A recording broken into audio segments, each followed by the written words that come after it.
Posture, check. Note cards, check. Eye contact, check. Charisma, to be determined. Along with managing your speech anxiety, these techniques mentioned are essential to speech giving. But to truly have an effective, informative speech, you also need to include 3 more useful tips and skills. The first is understanding the speech communication process along with the different types of informative speeches. And the second is applying the modes of persuasion.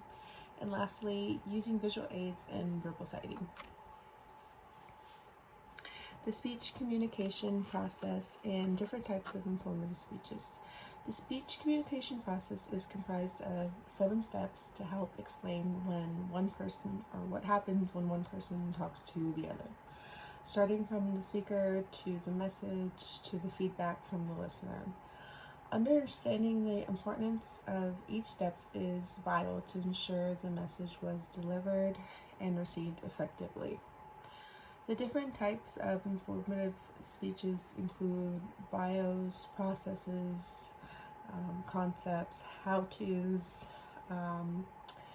and making sure that when you're giving these informative speeches, whether it be a bio or a how-to, just make sure that you find it interesting and the audience finds it interesting, making sure that it's appropriate on the level wise. These are research-based speeches, so making sure that there's a lot of information, it being full of detail is important. The modes of persuasion, or how I've heard in the past, ethos, logos, and pathos. So we know when and what to say, but how we say it is even more important. Using ethos, pathos, and logos, also known as the modes of persuasion, we can deliver well thought out, effective speeches to connect to your audience. So logos is used to reason logically, which is going to work well with informative speeches. We can provide real facts. Pathos is used to understand the human character, so if we're doing a bio, we can use this to really drive that character to our audience. Ethos is used to help understand emotion, so I would tie that back into the bio, just to understand the person or the significance of that person.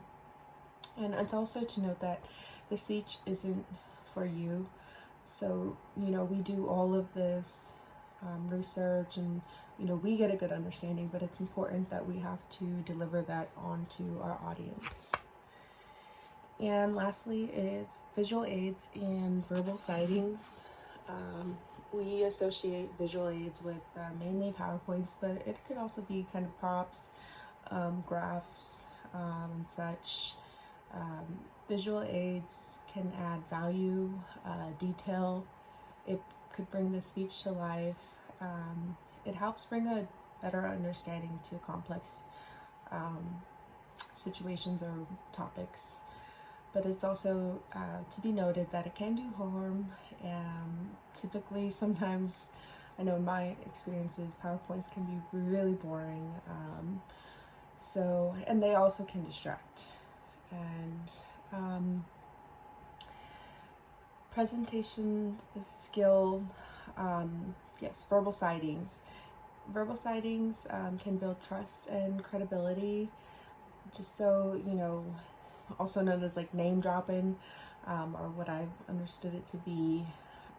If you have somebody, especially if you're doing informative speech, somebody from Harvard, that comes with, a background of understanding on its own. And it's important to include when you are citing name, type, date. And in conclusion, effective speech giving is more than note cards and hand gestures. It requires an understanding of the speech communication process, the different types of informative speeches, applying the modes of persuasion, and lastly, visual aids and verbal citing. Thank you for my note cards.